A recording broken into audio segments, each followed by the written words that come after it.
সম্মানিত শিক্ষার্থীবৃন্দ, তোমাদের পার্ট 3-তে আবারও স্বাগতম। আমরা এই পর্যায়ে নেক্সট এমসিকিউ গুলো সমাধান করব। 5 পরবর্তীতে b/c দেওয়া আছে 2:3। তো আমরা যদি গুণ করি এই যে এইভাবে, প্রথমে এটা, তারপরে এই দুটো, তারপরে এই দুইটা। যদি আমরা গুণ করি তাহলে এই দুটো যদি আমরা গুণ করি তাহলে 4 দুগুণে 8। এবার এই দুটো যদি গুণ করি তাহলে 5 দুগুণে 10। এবার এই দুটো গুণ করলে 3 5 15। তাতে কি এই মানটা কোন অপশনে রয়েছে? আমরা দেখতে পাচ্ছি 8 10 15, 8 10 15 ঘ অপশনে রয়েছে। সুতরাং এক্ষেত্রে সঠিক উত্তর ঘ। 21 a/b সমান b/c সমান 2/3 হলে a/c এর মান কত? যেটা ঢাকা বোর্ড 2019 এবং দিনাজপুর বোর্ড 2017 সালে এসেছে। সুতরাং এই ক্ষেত্রে আমরা এই যে এইটাকে আমরা একটু ভাঙিয়ে লিখতে পারি, এইভাবে লিখতে পারি, অর্থাৎ a/b সমান কত দেওয়া আছে? 2/3। অর্থাৎ এইটা সমান 2/3 হবে, আবার b/c সমানও 2/3 হবে। সুতরাং আমরা এটাকে এটা লিখতে পারি। আমরা যদি অনুপাত হিসেবে লিখি তাহলে আমরা এটাকে লিখতে পারি a/b সমান 2:3। তদ্রূপভাবে b/c সমান এটা হবে 2/3। আমরা ইস্টু হিসাবে লিখতে পারি, অনুপাত হিসাবে লিখতে পারি b/c সমান কত? 2:3। এবার আমরা এই চিহ্নটার মাধ্যমে সহজে করতে পারি, অর্থাৎ এইটা আর এটা গুণ করব, এই দুটো গুণ করব, তারপরে এই দুটো গুণ করব, তারপরে এই দুটো গুণ করব। অর্থাৎ এই ক্ষেত্রে আমাদের উত্তরটা হবে 2 দুগুণে 4, এবার 3 দুগুণে 6, 3 3কে 9। তাহলে এক্ষেত্রে হবে a/b/c সমান, অর্থাৎ প্রথমটা এর মান, দ্বিতীয়টা b এর মান, তৃতীয়টা c এর মান।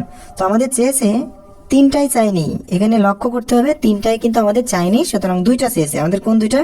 প্রথমটা শেষেরটা, অর্থাৎ a/c সমান প্রথমটা শেষেরটা, অর্থাৎ 4:9। তো দেখি 4:9 কোন অপশনে দেওয়া আছে? আমাদের গ অপশনে রয়েছে। সুতরাং সঠিক উত্তর গ। আমরা চলে যাবো 22 নং প্রশ্নের সমাধানে। 22 নং প্রশ্নে বলা হচ্ছে কোন বর্গের বাহুর দৈর্ঘ্য 10% হ্রাস পেলে ক্ষেত্রফল কত হ্রাস পাবে? যে প্রশ্নটি এসেছে কুমিল্লা বোর্ড 2020 সালে। এই ক্ষেত্রে আমরা একটা শর্টকাট নিয়ম অ্যাপ্লাই করতে পারি, সেটা হলো আমাদের একটু মনে রাখতে হবে a+b=ab/100। এই সূত্রটা আমাদেরকে মনে রাখলে এই ধরনের অঙ্কগুলা আমরা সহজে করতে পারবো। 30 সেকেন্ডের ভিতরে আমরা অঙ্কটার উত্তর বের করতে পারি। কিন্তু আমরা যদি এটা অঙ্কটা করে সমাধান করি, বিশ্লেষণ করে, তাহলে আমাদের 2 মিনিট সময় লাগবে, 5 মিনিট সময় লাগতে পারে। সুতরাং এই ক্ষেত্রে আমাদের বলা আছে কোনো বর্গের বাহুর দৈর্ঘ্য 10% হ্রাস পেলে, 10% হ্রাস পেলে। তো এখন বর্গ তো দুইটা বাহুই সমান থাকে, অর্থাৎ 4টা বাহুই তো সমান থাকে বর্গের, তো সাধারণত দুটো বাহু ধরলেই হবে। তাহলে আমাদের বলা হচ্ছে a 10% হ্রাস পাচ্ছে, তাহলে এর জায়গায় আমরা দিব হ্রাস পাইলে মাইনাস দিতে হবে, হ্রাস পাইলে মাইনাস। আর যদি বৃদ্ধি পাই তাহলে আমরা প্লাস দিব। তাহলে এর জায়গায় আমাদের হবে -10, যেহেতু হ্রাস পাচ্ছে। এবার শুধু 10%ই হ্রাস পাচ্ছে, সুতরাং বির ক্ষেত্রে আমরা 10 দিব, -10 দিব, প্লাস। এবার a আর b, তাই এর মানও পেলাম -10, বির মানও -10 পাচ্ছি, বিদায় এর মান -10 গুণ, আমরা একটা ব্র্যাকেট দিই, বির মানও -10/100। তাহলে এবার -10 আর -10 যদি আমরা গুণ যোগ করা হয় তাহলে হবে -20। এবার প্লাস, এই মাইনাস আর এই মাইনাস গুণ করলে আমরা কি পাবো? প্লাস। প্রথমে প্লাস আর দেওয়া লাগে না, 10 10কে 100, বা আমরা নিচে কত লিখতে পারি? 100। তো এই ক্ষেত্রে -20 থাকলো, প্লাস 100কে 100 দিয়ে আমরা যদি ভাগ করি তাহলে আমরা পাবো 1। এবার যেহেতু দুইটা সংখ্যার আগে দুই রকম চিহ্ন বিধায় আমাদেরকে অবশ্যই বিয়োগ করতে হবে। তাহলে 20-এর থেকে যদি 1 বিয়োগ করা হয় তাহলে আমরা পাবো 19, বড়টার আগে যে চিহ্ন সেই চিহ্ন আমাদের দিতে হবে, অর্থাৎ মাইনাসটা দিতেই হবে।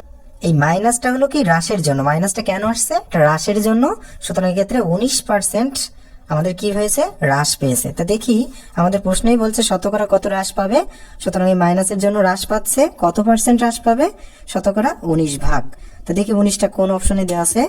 হ্যাঁ, আমরা পেয়ে গেছি খ অপশনে। সুতরাং 22-এর খ হচ্ছে সঠিক উত্তর। আমরা এবার 23 নং প্রশ্নের সমাধান করব। 23, একটি আয়তক্ষেত্রের দৈর্ঘ্য 10% বৃদ্ধি এবং প্রস্থ 10% হ্রাস পেলে আয়তক্ষেত্রের ক্ষেত্রফল শতকরা কত বৃদ্ধি বা হ্রাস পাবে? তো এই ধরনের অঙ্কগুলোর ক্ষেত্রে আমরা একটা এই সূত্রটাই লিখে নিব, অর্থাৎ a+b+ab/100। এবার আমাকে দেখতে হবে যে দৈর্ঘ্য শতকরা কি বাড়ছে, আয়তক্ষেত্রের দৈর্ঘ্য 10% বৃদ্ধি পাচ্ছে। তা বৃদ্ধি পেলে আমরা কি করব, প্লাস দিব। তো প্রথমে আমাদের প্লাস দেওয়া লাগলো না, বৃদ্ধি পেলে প্লাস, আর যদি হ্রাস পায় তাহলে অবশ্যই মাইনাস। এবার প্রস্থ কি হচ্ছে, আমাদের প্রস্থ হ্রাস পাচ্ছে, প্রস্থ কি হচ্ছে, হ্রাস পাচ্ছে, তাহলে আমাদের অবশ্যই -10 দিতে হবে ক্ষেত্রে, প্লাস এর মান হলো +10 আর বিন মান হলো যেহেতু হ্রাস পাচ্ছে তাহলে আমরা অবশ্যই ক্ষেত্রে -10 ব্যবহার করব। নিচে কত, 100। এবার আমরা দেখতে পাচ্ছি +10 -10, +10 -10 একই দুই রকম চিহ্ন বিধে আমাদের অবশ্যই কি করতে হবে, বিয়োগ করতে হবে। তো 10 থেকে 10 বাদ চলে গেলে কিছু থাকছে না, থাকলো না। এবার এখানে থাকছে প্লাস, প্রথমে প্লাস দেওয়া লাগলো না। এবার আমরা যদি এটা গুণ করি তাহলে প্লাস মাইনাসে মাইনাস, 10 আর 10 গুণ করলে 100। এবং আমাদের নিচে রয়েছিল 100, 100 দিয়ে 100 ভাগ করলে কত হয়, 1 হয়, পার্সেন্ট 1 হয়, -1। আসলে আমরা মাইনাস বেরোলে আমরা ঋণাত্মক বুঝি, ঋণাত্মক এখানে হ্রাস বুঝিয়েছে, আমাদের উত্তর হয়ে গেল 1%।